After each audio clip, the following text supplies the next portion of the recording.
It was not just any day in court. It was the day that the Brown family broke forever. Even at dawn, the steps of the courthouse were thronged. Journalists huddled in thick coats, holding steaming cups of coffee, their breath misting in the chill of morning. Camera crews edged to and fro to find the optimum position, their tripods anchored securely on the slushy pavement. Police officers in black uniforms created a stiff barrier along the entrance, their eyes sweeping over the increasing tide of people for signs of trouble. By 8 a.m., the air was charged with an odd combination of hope and fear. Sister Wives devotees came from hours away, bearing handmade signs, some of which read, "We love Janelle and Christine." Others, "We support Kody." And then there were the rubberneckers, those having no individual investment in the issue, just captivated by the drama like moths to a flame. Inside, the air was hotter but dense, the type of dense that weighs on your chest, forcing each breath to be heavier than the previous one.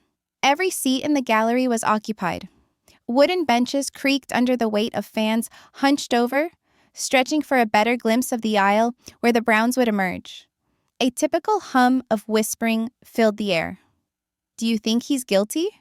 a woman asked her companion, a look of concern etched on her face. "I heard there's evidence," a second one spat, eyes flicking outward toward the double doors.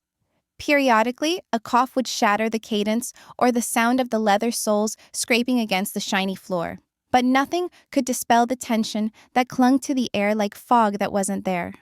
Then the door swung open. Kody Brown walked in first. The cameras flared with a burst of clicking and flashing lights, which froze his expression with a streak of photographic light. He carried himself like a man on a tightrope, his shoulders back, his chin held high, but his movements were cautious, composed. His mouth assumed a straight line, neither smiling nor frowning, but his eyes betrayed him. They were agitated, moving from face to face, hesitating one beat too long on the jury box. There was a flash there. Not exactly fear, but something perilously near it. He sported a navy blue suit, crisp and immaculately tailored, as if he'd spent days making sure each seam conveyed the proper message. I am calm. I am innocent. No suit could conceal the delicate tension lines on his mouth, or the slight jerk of his jaw when he saw the opposing table. Christine, Janelle, and Meri sat as a solid wall of silent defiance. Their faces were white, but all of them had their own unique look.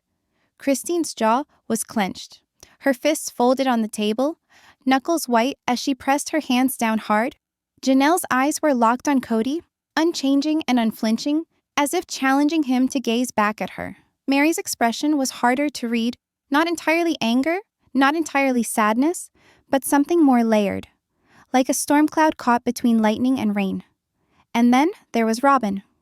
She sat apart, at the far end of Kody's table, her posture slightly hunched as if bracing for a blow. Her hair was pulled back tightly, no loose strands framing her face today. Her eyes were red, puffy, as though she hadn't slept all night. In her hands, she clutched a single photograph, edges worn, corners bent from years of handling.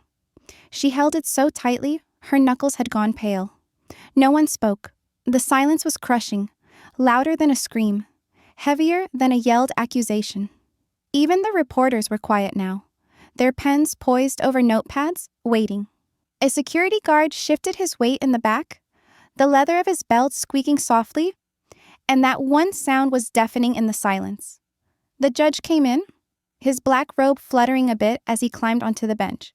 A tall man with silver hair and a face creased from decades of weighty decisions, he adjusted his glasses and scanned the courtroom deliberately, his eyes raking across the familiar faces from TV and the tide of strangers jammed behind them. He didn't grin. He didn't nod. He merely picked up the gavel. The wood hit the block with a clear, ringing crack. Court is now in session. The sentences sliced through the tension, but broke none of it, only honed it. Kody's attorney leaned in close to him, whispering something in his ear. Christine's attorney pushed a folder across the table in her direction, tapping the top twice in a quiet cue. Janelle's hand shook a little as she reached for a pen. The judge cleared his throat.